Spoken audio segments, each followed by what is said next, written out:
അസ്സലാമു അലൈക്കും വറഹ്മത്തുള്ളാഹി തആല വബറകാത്തു. അന്ന് പതിവിലും മനോഹരമായ ഒരു പ്രഭാതമായിരുന്നു. പള്ളിയിൽ നിന്ന് സുബഹി ബാങ്ക് വിളിക്കുന്നതിന് മുമ്പേ നൂറ ഉണർന്നിരുന്നു. മനസ്സ് നിറയെ വല്ലാത്തൊരു അസ്വസ്ഥതയും അതേസമയം ഒരു കൂട്ടം പ്രതീക്ഷകളും പെയ്തിറങ്ങുന്ന രാത്രിയായിരുന്നു അത്.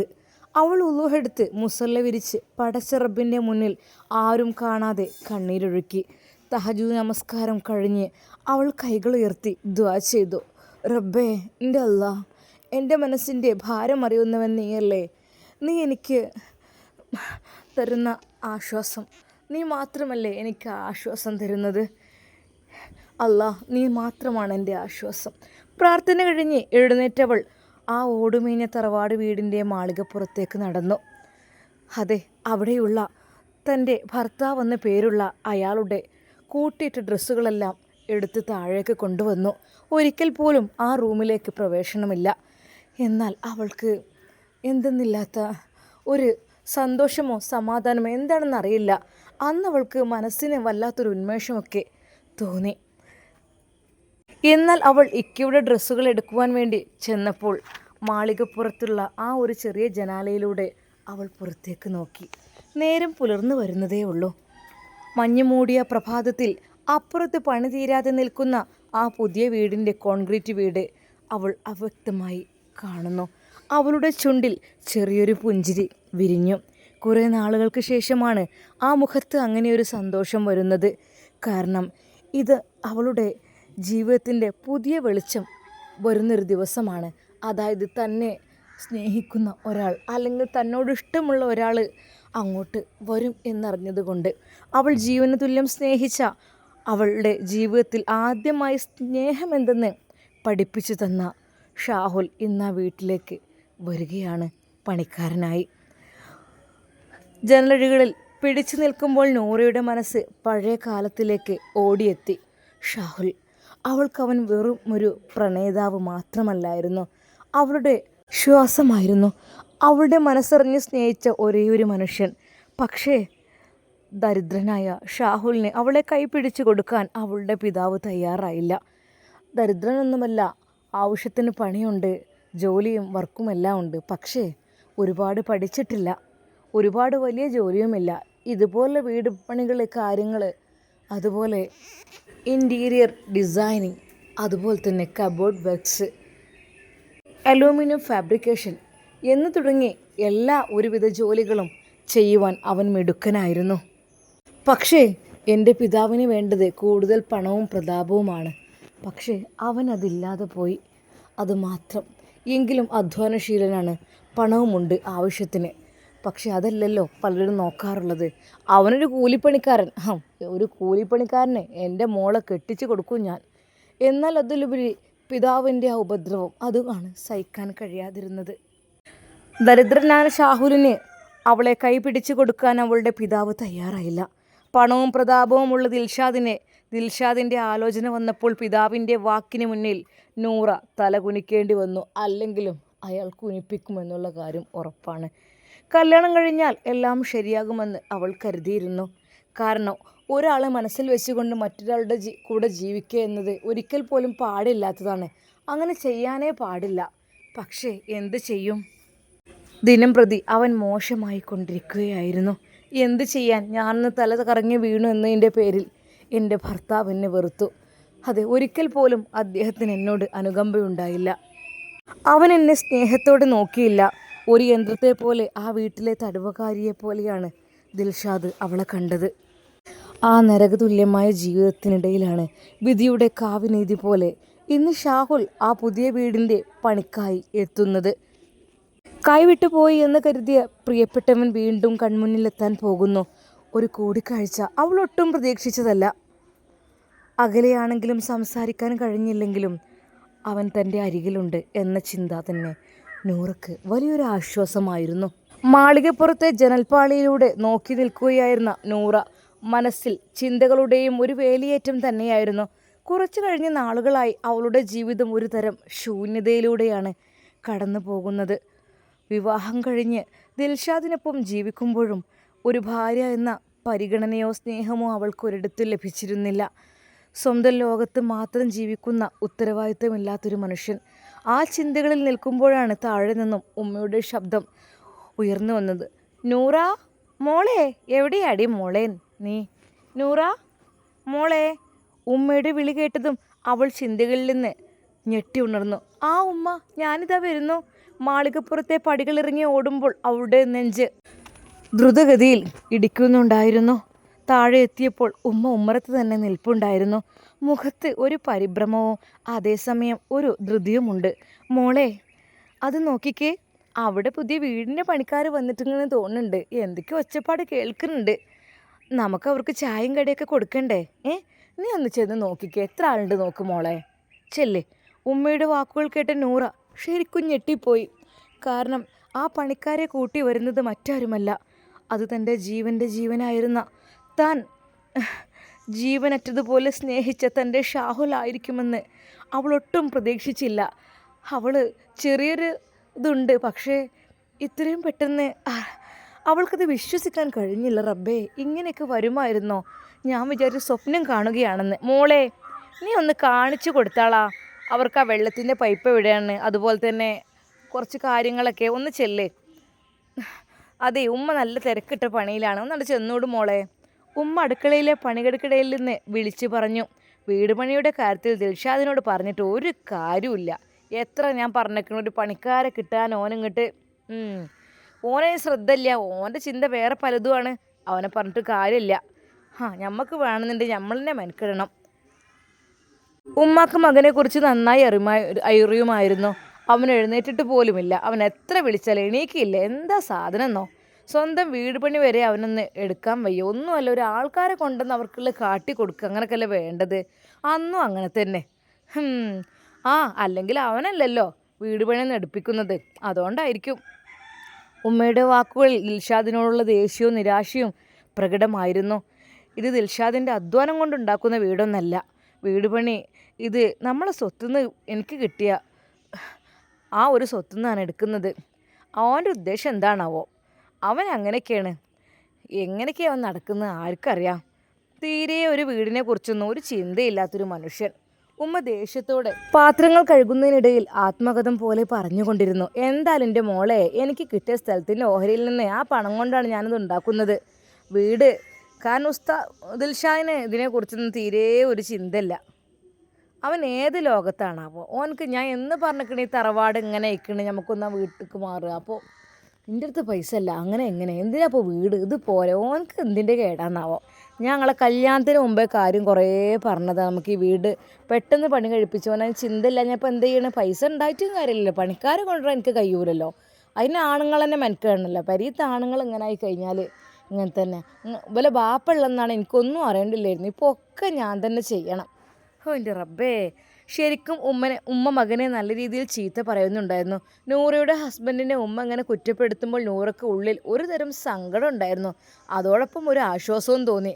കാരണം ദിൽഷാദ് ഒന്നിനും കൊള്ളാത്തവനായി മാറുമ്പോൾ തൻ്റെ മനസ്സിലെ പഴയ പ്രണയത്തിന് ആക്കം കൂടുകയാണോ അവൾ ഭയന്നു. കാരണം ദിൽഷാദ് എന്നിൽ നിന്ന് അകന്നു നിൽക്കുകയാണ്. അവൻ്റെ ബെഡ്റൂമിലേക്ക് എനിക്ക് പ്രവേശനമില്ല. അവൻ്റെ ഡ്രസ്സ് അലക്കി കൊടുക്കാനും അയൺ ചെയ്ത് കൊടുക്കാനും ഇസ്തിരി ഇട്ട് അതവിടെ എത്തിക്കാനും അതിന് ഞാൻ വേണം. പക്ഷെ ഒരിക്കൽ പോലും അവന് എന്നോട് താല്പര്യമില്ല തീരെ. അപ്പോൾ അവൾക്ക് തന്നെ തോന്നി, അതെ, അവൻക്ക് എന്നോട് താല്പര്യമില്ലാത്തത് കൊണ്ടാണോ എനിക്കറിയില്ല. എൻ്റെ മനസ്സിപ്പോൾ ഷാഹുലിനൊപ്പമാണ്. തീരെ കുറച്ചൊക്കെ ഭാര്യമാരായ ഒരു കെയർ വേണ്ട. കെയറിങ് ഇല്ലാഞ്ഞാൽ പിന്നെ എന്ത് ചെയ്യും? അതുകൊണ്ടായിരിക്കും. എന്തൊക്കെ തന്നെയായാലും. മോളെ നൂറ, വീണ്ടും ഉമ്മ വിളിച്ചു. മോളൊന്ന് ചെന്ന് നോക്കിട്ടോ. ഓൾക്ക് എന്താ വേണ്ടേച്ച്, എത്ര ആളുണ്ട് നോക്ക്. അതുപോലെ തന്നെ എന്താണ് ഭക്ഷണം വേണ്ടതെന്ന് ചോദിച്ചു നോക്ക്. അതിനിപ്പോൾ എന്താ?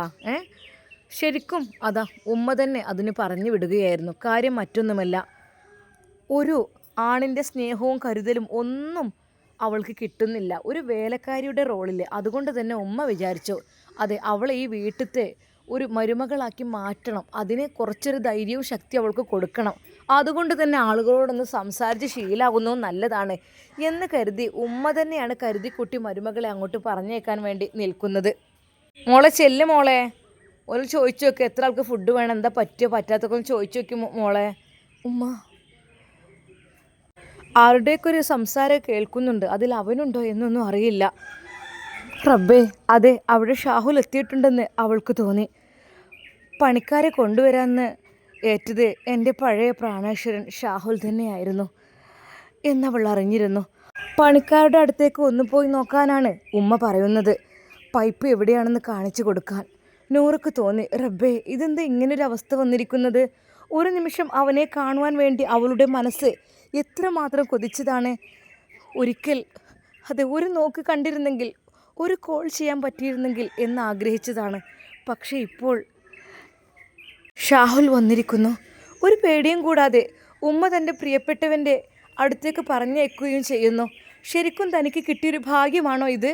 അതോ വിധിയുടെ ക്രൂരമായ കളിയോ? എല്ലാം അവനോട് തുറന്നു പറയാനുള്ള ഒരു ചാൻസ് കൂടിയാണോ ഇത്? സന്തോഷം കൊണ്ടും ഭയം കൊണ്ടും നൂറയുടെ കൈകാലുകൾ വല്ലാതെ വിറക്കുകയോ മനസ്സ് പതറുകയോ ചെയ്യുന്നുണ്ടായിരുന്നു.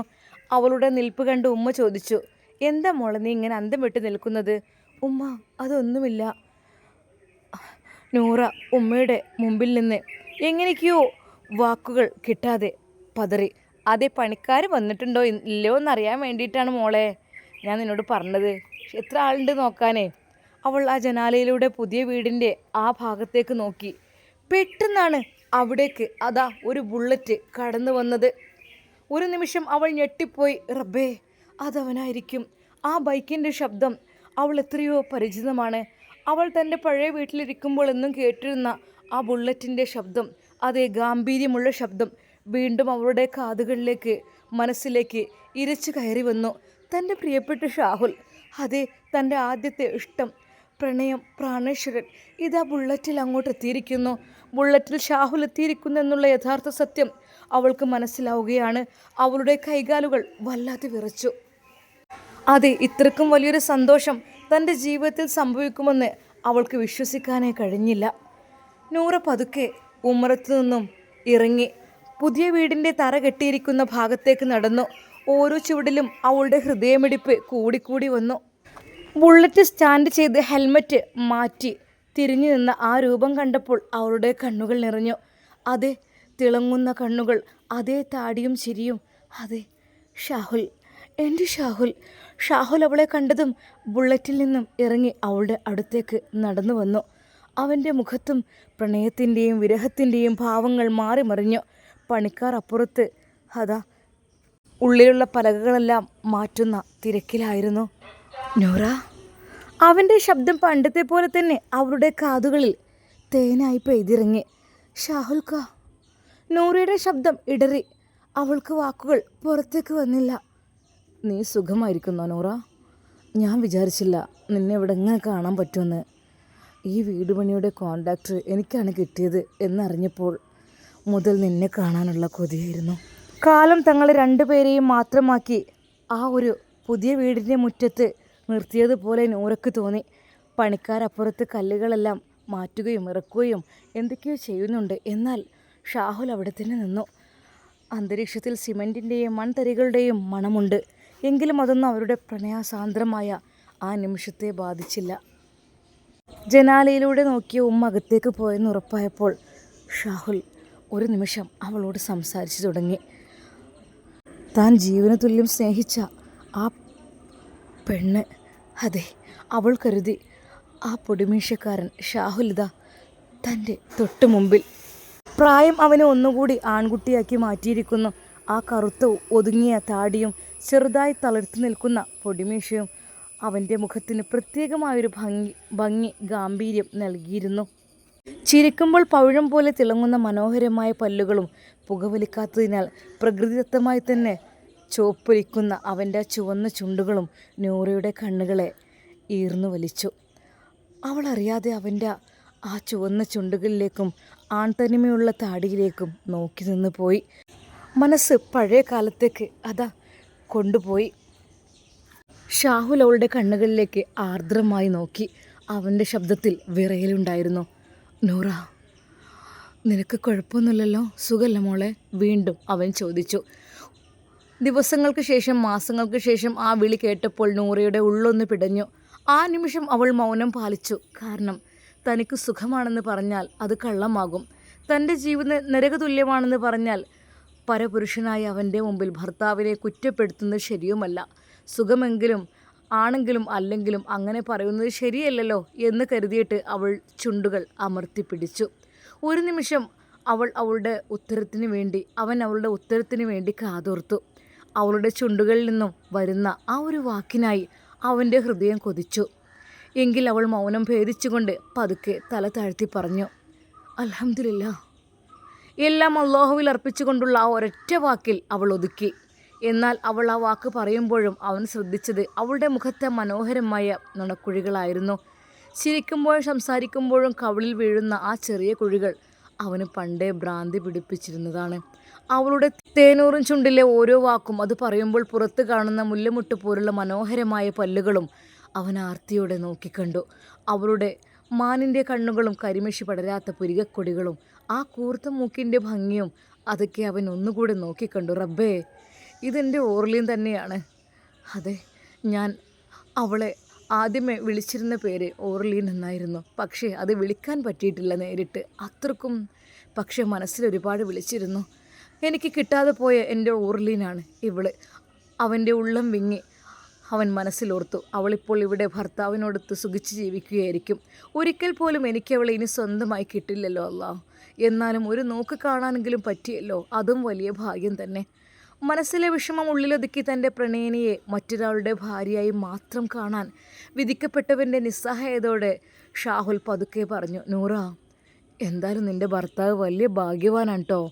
ദിൽഷാദിനെ കുറിച്ച് അങ്ങനെയാണ് ഷാഹുൽ പറഞ്ഞത്. അതെ, ഇത്രയ്ക്കും നല്ലൊരു സുന്ദരി പെണ്ണിനെ ഭർത്താവായി ദിൽഷാദിന് ലഭിച്ചല്ലോ എന്നുള്ള ഒരു വലിയ സങ്കടവും അസൂയയും കലർന്ന നോവായിരുന്നു അവൻ്റെ മനസ്സിലുണ്ടായിരുന്നത്. തനിക്ക് ജീവനായിരുന്ന പെണ്ണെന്ന് മറ്റൊരാളുടെ ചങ്കിലെ പെണ്ണായി മാറിയല്ലോ എന്ന വിചാരം അവൻ്റെ ആ ചുവന്ന ചുണ്ടുകളെ ഈറനണിയിപ്പിച്ചു. അത് കേട്ടതും ഒരു നിമിഷം നൂറ് ശരിക്കും ഞെട്ടിപ്പോയി. അവൾ തലയുയർത്തി അവൻ്റെ കണ്ണുകളിലേക്ക് നോക്കി. അവളുടെ നെഞ്ച് പടപടാ മിടിക്കാൻ തുടങ്ങി. പഠിച്ചോനെ, ഭാഗ്യവാനോ? ആര്, ദിൽഷാദോ? തൻ്റെ ജീവിതത്തിൻ്റെ ശൂന്യതയെക്കുറിച്ചും ഇപ്പോൾ മുറിയിൽ ഉറങ്ങിക്കിടക്കുന്ന ഉത്തരവാദിത്തമില്ലാത്ത ആ ഷാഹുൽ എന്നു പേരുള്ള മനുഷ്യന് അറിയില്ലല്ലോ എന്നോർത്ത് അവൾ കരച്ചിൽ വന്നു. തന്നെ പോലെ പെണ്ണിനെ കിട്ടിയിട്ടും അതിൻ്റെ വിലയറിയാതെ ജീവിക്കുന്ന ദിൽഷാദും തന്നെ ജീവനേക്കാൾ സ്നേഹിച്ചിട്ടും സ്വന്തമാക്കാൻ കഴിയാതെ പോയ ഈ പൊടിമീശക്കാരൻ ഷാഹുലും വിധി എത്ര ക്രൂരമാണെന്ന് എത്ര ക്രൂരമായാണ് ഞങ്ങളെ വേർപ്പെടുത്തിയത്. ഷാഹുൽ വീണ്ടും അവളുടെ മുഖത്തേക്ക് നോക്കി. അവളുടെ കണ്ണുകളിൽ തെളിഞ്ഞ ഞെട്ടലും സങ്കടവും അവൻ തിരിച്ചറിഞ്ഞു. എങ്കിലും അവനൊന്നും ചോദിച്ചില്ല. തൻ്റെ പ്രണയിനി സുഖമായി ജീവിക്കട്ടെ എന്ന് മാത്രമാണ് അവൻ ആഗ്രഹിച്ചത്. അവളുടെ മനോഹരമായ കവിളിലെ നുണക്കുഴികളിലേക്ക് വീണ്ടും അവൻ പതുക്കെ നോക്കി ചോദിച്ചു, പണിക്കാർക്ക് വെള്ളം എവിടെ നിന്ന് എടുക്കേണ്ടത്? നീ ഒന്ന് കാണിച്ചു തരുമോ? അവൻ്റെ ശബ്ദത്തിൽ ആ പഴയ ആർദ്രത നൂറയുടെ വിറയൽ കൂട്ടി. അവൾ പതുക്കെ മുന്നോട്ട് നടന്നു. അവൻ ബുള്ളറ്റിൽ ചാരി നിന്ന് അവളുടെ ആ മനോഹരമായ നടപ്പും നോക്കി നിന്നു. നഷ്ടപ്പെട്ടു പോയ വസന്തം വീണ്ടും പടിവാതിൽക്കൽ വന്നു നിൽക്കുന്നത് പോലെ രണ്ടുപേർക്കും ഹൃദയങ്ങൾ ഒരേ താളത്തിൽ എന്നാൽ വിരഹത്തിൻ്റെ നൊമ്പരത്തോടെ മിടിച്ചുകൊണ്ടേയിരുന്നു. അതിനിടയിൽ അവൾ ചോദിച്ചു, എത്ര പണിക്കാരുണ്ട്? ഒരു നിമിഷം അവൻ, 4. എന്ത് ഫുഡ് വേണ്ടത്? എന്തും. നൂറ തരുന്നത് എന്തും ഞാൻ കഴിക്കും. അതെ, എന്തും. അതെ, അവർ വീണ്ടും ഒരു പുതിയ പ്രണയത്തിൻ്റെ തുടക്കത്തിലേക്ക് വഴുതി വീഴാൻ തുടങ്ങിയോ? ഷാഹുലിന് എന്തെന്നില്ലാത്ത സന്തോഷം, വളരെയധികം ആക്റ്റീവ്. അപ്പോഴേക്കും അത് കൂട്ടുകാരൻ ഷെഫീഖും അങ്ങോട്ട് വന്നു. ഇൻഷാ അല്ലാ, നമുക്കിതിൻ്റെ ബാക്കി ഭാഗം നാളെ കാണാം. അതുവരേക്കും എല്ലാവർക്കും അസ്സലാമു അലൈക്കും വറഹ്മത്തുള്ളാഹി തആല വബറകാതുഹു.